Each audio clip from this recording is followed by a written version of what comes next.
कैसे हैं बच्चों लोग? सब बढ़िया। मैं आपका स्वागत करता हूँ इस बायोलॉजी में। तो आज का टॉपिक है हमारा बेटा exchange of gas surface of alveoli and blood capillaries. तो ये जो चेंजेस हैं गैसेस का, हम पढ़ने से पहले थोड़ा सा ये देखते हैं कि जो ऑक्सीजन की कैपेसिटी होती है बाइंड करने की विथ Hb, वो लेसर देन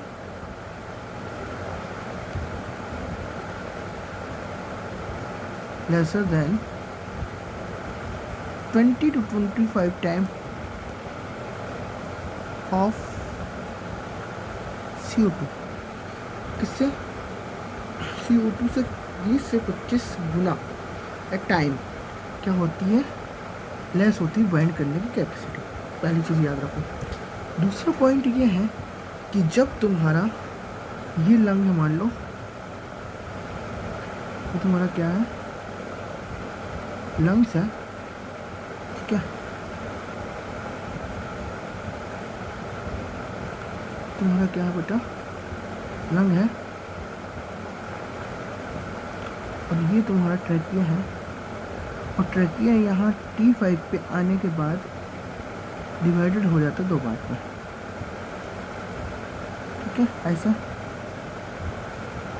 यस, और बीच में रहता है स्टर्नम। ये अगर मैं स्टर्नम बनाऊँ कलर से, बीच में रहता है स्टर्नम, और इस स्टर्नम के थ्रू ये तुम्हारे पूरे के पूरे लंग रहता है। इसके स्टर्नम के थ्रू तुम्हारा पूरा का पूरा लंग रहता है,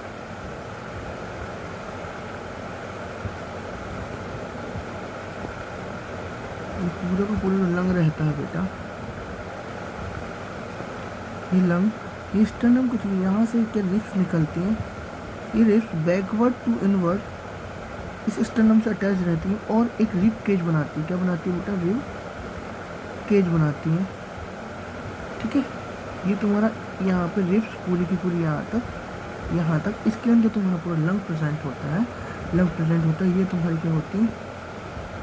रिब्स होती हैं, और इसके अंदर तुम्हारा क्या होता है? पूरा का पूरा लंग प्रेजेंट होता है। उसको हम रिब केज बोलते हैं। क्या बोलते हैं बेटा? रिब्स होती हैं, रिब केज बोलते हैं। और जिसके अंदर तुम्हारा क्या प्रेजेंट होता है? लंग्स प्रेजेंट होता है, और ये स्टर्नम होता है। क्या होता है बेटा लोग? Sternum.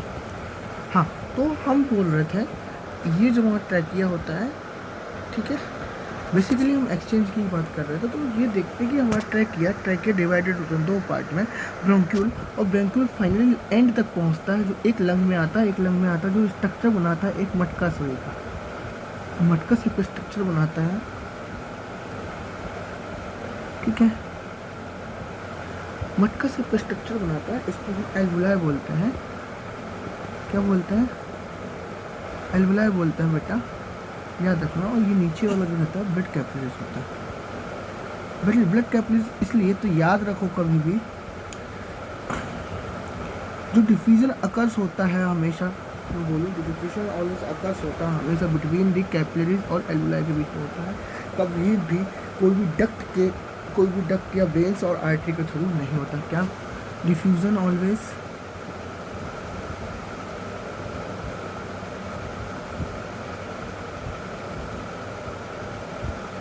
occurs in blood capillaries, ठीक है, याद रखो। किसमें बेटा? ब्लड कैपिलरीज में। अब क्या होता है, हम जब हमारा एटमॉस्फेरिक जो रहती है, एटमॉस्फेरिक अगर मैं बोलूँ एयर, यहाँ कंसंट्रेशन उसका क्या होता है? ज़्यादा होता है। किसका? एटमॉस्फेरिक एयर कंसंट्रेशन ज़्यादा होता है, ठीक है, एज कंपेयरिंग टू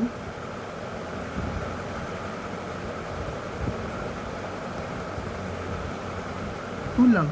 तो क्या होता है, जब कंसंट्रेशन बेटा एटमॉस्फेयर पर ज़्यादा है और इधर पर एल्वुलाई में क्या है, इन एल्वुलाई कम है, तो जो गैस है वो यहाँ से यहाँ क्या ट्रेवल करती है, तो फाइनली अब क्या आता है कि एक्सचेंज होने की बारी आती है। एक्सचेंज होने के बारे से पहले बेटा मैं तुम्हें थोड़ा सा स्ट्रक्चर बताऊँ, याद रखो। तुम लोग को एक चीज़ मैं याद बताना चाह रहा हूँ यहाँ पे।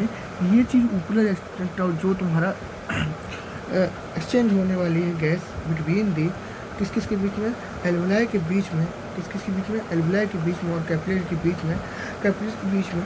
तो ये चीज़ याद रखने से पहले थोड़ा सा मैं डिस्क्रिप्शन दूँ तुम्हें एक और चीज़ का। इसका ये क्या है, एल्वुलाई है। एल्वुलाई के बाद तुम्हारा क्या, यहाँ से ब्लड कैपिलरीज। ये बेसिकली अगर मैं बात करूँ ये चल रहा है लंग्स में। कहाँ पर बेटा, लंग्स में। कहाँ चल रहा है, लंग्स में चल रहा है। ये ब्लड कैपिलरीज है, ठीक है। ये एक तरफ अटैच रहेगी। यहाँ से अगर मैं तुम लोग को बताना चाहूँ, ये हार्ट है तुम्हारा, एक तरफ से हार्ट में प्योर ब्लड के लिए और दूसरा कलर क्या रहेगा, इम्प्योर ब्लड के लिए। एक प्योर ब्लड के लिए, एक इम्प्योर ब्लड के लिए। फिर क्या है, फिर नीचे से प्योर ब्लड,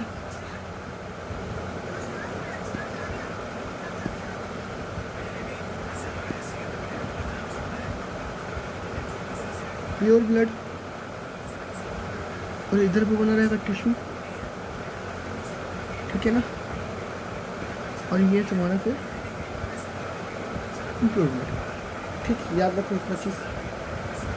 तो ट्रांसपोर्ट जो हो रहा है, यहाँ से यहाँ CO2 आएगा, O2 आएगा, O2 यहाँ से यहाँ ट्रेवल करेगा। अब यहाँ ट्रेवल करेगा तो करने के लिए यहाँ कंसंट्रेशन किसका, ऑक्सीजन का ज़्यादा होना चाहिए। अगर ऑक्सीजन का कंसंट्रेशन ज़्यादा है, हम लोग बोलते हैं पार्शियल प्रेशर ऑफ ऑक्सीजन, तो PO2 को इसको ऐसे नोट करते हैं और पार्शियल प्रेशर ऑफ CO2 इसको ऐसे नोट करते हैं, ठीक। याद रखना क्या होता है बेटा लोग, ये याद रखने से पहले याद रखो कि यहाँ पर क्या होता है, लेयर होती है।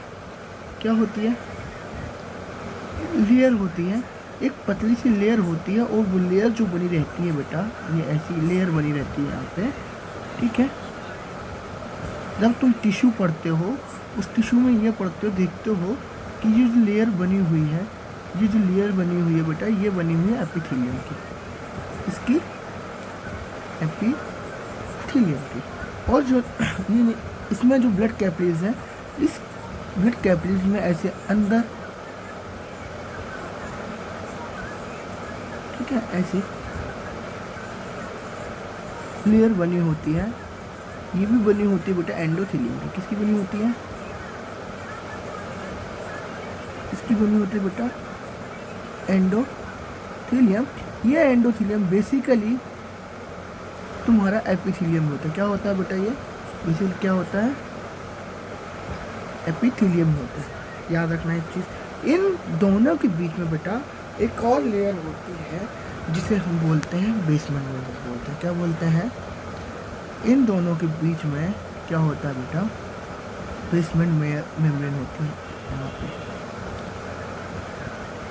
ये मैंने इतना दूर दूर कर दिया, बेसिकली ये पूरा अटैच रहता है, ठीक है। ये क्या होता है, अटैच्ड होता है। इस चीज़ को क्या बोलते हैं हम बेटा,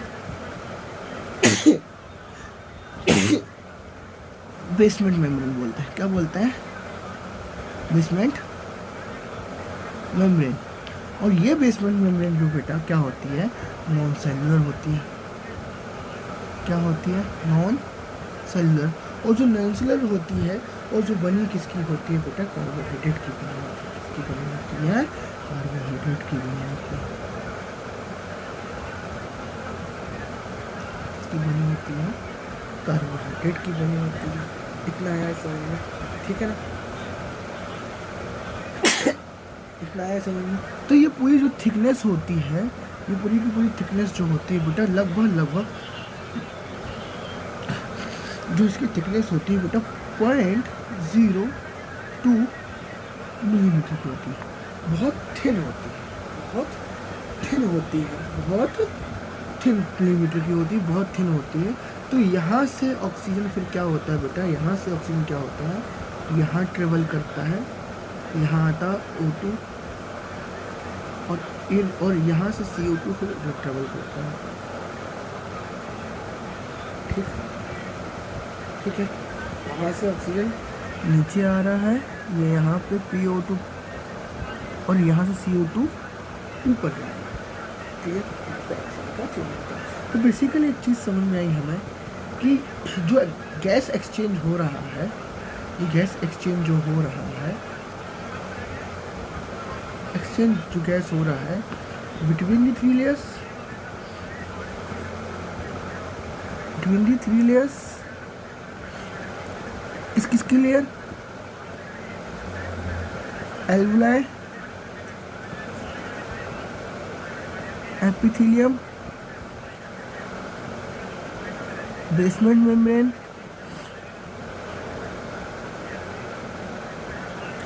और endothelium of blood capillaries A, B, C. इन तीनों के बीच क्या होता है, तुम्हारा गैस का एक्सचेंज होता है, और गैस का एक्सचेंज जो होता है वो डिपेंड करता है डिफ्यूज़न पर। किसके थ्रू होता है गैस का एक्सचेंज बेटा? गैस का एक्सचेंज किसके थ्रू होता है? डिफ्यूज़न के थ्रू होता है, याद रखना, ठीक है ना। अब तुम्हारा एक्सचेंज हो गया, अब तुम्हारा बेटा एक्सचेंज हो गया, और तुम लोग को थोड़ा सा ये बता दिया कि भाई जो एटमॉस्फेयर ऑक्सीजन ये आ रही है, ये देखो ये डायग्राम भी तुमको देख के बता दिया। ये वाली जो रहती है वो पल्मोनरी वेन रहती है ना, पल्मोनरी आर्टरी रहती है, और इसमें क्या होता है, इम्प्योर ब्लड बहता है, इम्प्योर ब्लड, और इसमें पल्मोनरी वेन, इसमें क्या बहता है, प्योर ब्लड बहता है। तो ये एक्सेप्शन है बोथ, किस चीज़ का एक्सेप्शन है? ब्लड बहने के। इतना बता दिया मैं तुम लोग को कि बेटा क्या जो एक्सचेंज हो रहा है, जो एक्सचेंज हो रहा है तुम्हारा एल्वुलाई और तुम्हारे किसके बीच में है, ब्लड कैपिलरीज के बीच में, वो इम्पोर्टेंट, वो तीन लेयर के बीच में था। कौन कौन से बेटा? एक एल्वुलाई की एपिथेलियम, बेसमेंट मेम्ब्रेन और एंडोथेलियम ऑफ ब्लड कैपिलरीज, ठीक है। ये एक्सचेंज होता है, यहाँ पे कुछ फैक्टर भी काम करते हैं। जो एक्सचेंज हो रहा है यहाँ पे, जो का क्या हो रहा है बेटा, जो एल्वुलाई और ब्लड कैपिलरीज के बीच में तुम्हारे, इसके बीच में से यहाँ से गैस ट्रेवल कर रही है, ये ट्रेवल कर रही है, ट्रेवल करने के तो कुछ फैक्टर पे डिपेंड करता है, फैक्टर पर डिपेंड्स ऑन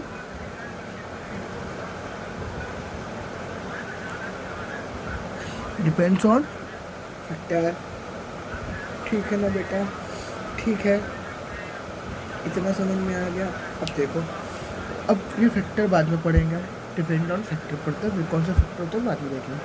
अब यहाँ पे क्या होता है, अब तुम्हें क्या करना है, ऑक्सीजन यहाँ तक आ गई, और यहाँ पे प्रेजेंट होती है नदी।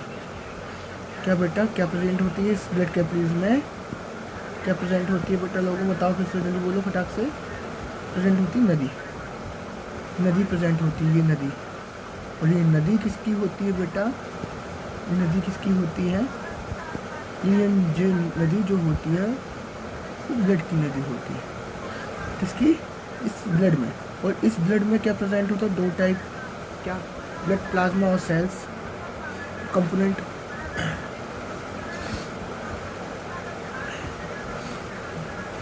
क्या क्या बोला मैंने कि इस ब्लड में क्या प्रेजेंट होता है बेटा? प्लाज्मा प्रेजेंट होता है, प्लस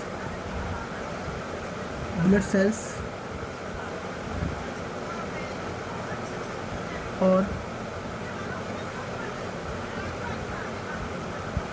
कंपोनेंट ऑफ सेल, याद रखो। अब बेसिकली मैं एक चीज़, ये मेरा बताने का मोटिव ये था, तुम लोग क्या करोगे, कभी ब्लड को सेंट्रीफ्यूज करना और देखना कि येलो कलर दिखता है, ठीक है, वो सीरम प्लाज्मा रहता है बेसिकली, ठीक। उसको माइनस करके दो डिफेक्ट तो सीरम बन जाता है, वो अलग चीज़ है, अभी वो याद रखो सिर्फ प्लाज्मा। तो येलो जो रहता है वो प्लाज्मा रहता है, उसमें एंटीबॉडीज भी रहती है, ठीक है ना बेटा लोग। और इस ब्लड में तुम्हारे आरबीसी में मेन फैक्टर प्रेजेंट होता है, ये भी पता चल जाएगा तुम्हें। सेल में मेन हमारे पास आरबीसी, याद रखोगे, क्या याद रखना? आरबीसी। क्या होता है, तुम्हारी जो ऑक्सीजन होती है वो less soluble in liquid, less soluble in liquid। तो इसके कारण क्या होता है, जब ये less oxygen less soluble in liquid है तो यहाँ पे लिक्विड ब्लड ही है, ये लिक्विड ब्लड में ना डिजॉल्व होके क्या होती है कि तुम्हारी जो आरबीसी यहाँ पे बोट रहती है, ये आरबीसी ठीक है वाई कॉन्केव शेप में, यहाँ पे जब ऑक्सीजन यहाँ ट्रेवल करती है तो याद रखो कि 3% जो ऑक्सीजन डिजॉल्व होती है, कितनी 3% जो ऑक्सीजन जो होती है डिजॉल्व होती है इसमें बेटा प्लाज्मा में, और 97% क्या होता है वो बोट का सहारा लेती है, मतलब किसका, आरबीसी का। अब आरबीसी में ऐसा क्या होता है जो इसका सहारा लेना पसंद करती है, आरबीसी में ऐसा क्या होता है जो इसका सहारा लेना पसंद करती है, ऑक्सीजन। क्यों? क्योंकि आरबीसी में तुम्हारा क्या होता है, हीमोग्लोबिन प्रेजेंट होता है। क्या प्रेजेंट होता है बेटा, हीमोग्लोबिन। और इस हीमोग्लोबिन जो बना होता है वो दो कंपोनेंट से मिलकर बना रहता है बेटा, क्या, heme heme heme plus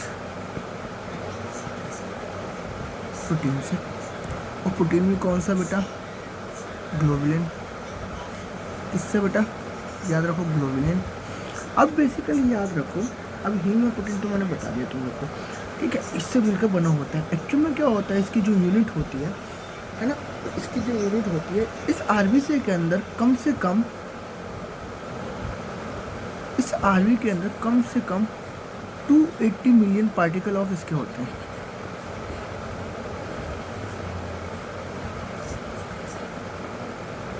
particle of iron. और बेसिकली क्या बोलोगे, हीम के होते हैं, इसके बेटा हीम के होते हैं। तो इसके अंदर क्या होता है, हीम के, इसको बताना चाह रहा हूँ मैं, इसकी यूनिट देख लो, याद रखना कि जो आयरन होता है जो तुम लोग बोलते हो, इसके पास 4 यूनिट होती हैं, अल्फा 1 अल्फा 2 बीटा 1 बीटा 2। इन सब में एक एक चीज़ जुड़ी होती है, एक एक क्या, ये प्रोटीन जुड़ा होता है, और जो प्रोटीन होता है ये ग्लोबुलिन प्रोटीन होता है। और यही क्या करता है, O2 के साथ, O2 मॉलिक्यूल के साथ बाइंड करता है। ये क्या करता है, बाइंड करता है। पहले तो क्या होता है कि बाइंड करने से मना करता है, क्या करता है, बाइंड करने से मना करता है ऑक्सीजन के साथ, ठीक है, पहले ये ऑक्सीजन के साथ बाइंड करने से मना करता है ना बेटा, याद रखो। ये क्या करता है, ऑक्सीजन के साथ बाइंड होने से मना करता है, ठीक।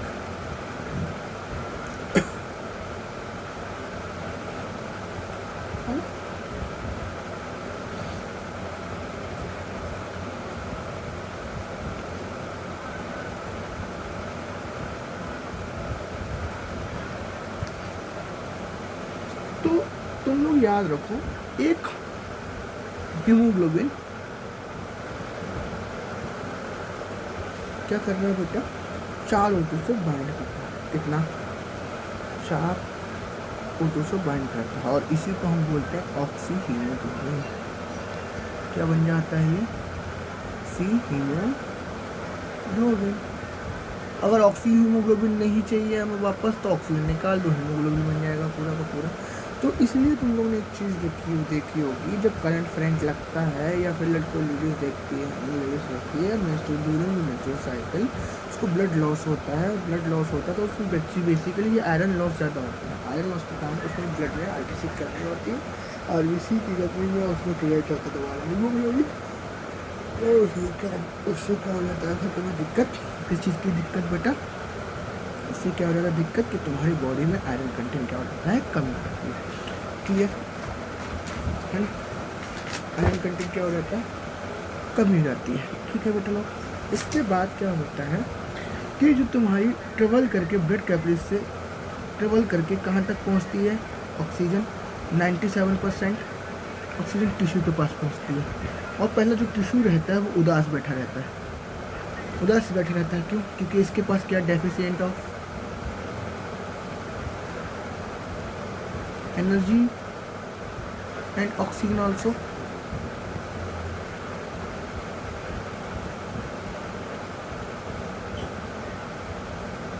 अब ये ऑक्सीजन वेट करता रहता है कि भाई दे दो, भाई दे दो, भाई दे दो, भाई दे दो।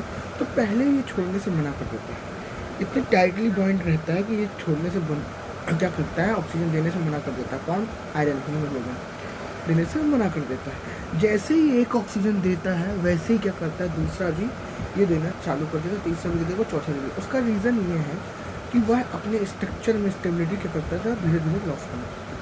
और उसके टाइम क्या करता है, वो ऑक्सीजन चारों को चारों इसको दे देता है, और फाइनली ये इसका फेज जो रहता है वो ऐसे से बदल के ऐसा हो जाता है। जैसे ऑक्सीजन लेता है और फाइनली ये ऑक्सीजन यूज़ करके क्या दे देता है, CO2 यहाँ गिफ्ट में दे देता है। एंड देन ये तुम्हारी जो CO2 रहेगी वापस से कहाँ चली जाएगी बेटा, हार्ट के पास चली जाएगी, हार्ट के पास, हार्ट से कहाँ पे, लंग्स में, और फिर वही प्रोसेसर चालू हो जाती है। ठीक है बेटा लोगों, तो ये तुम्हारा क्या था आज का ज्ञान था, है ना। Thank you so much.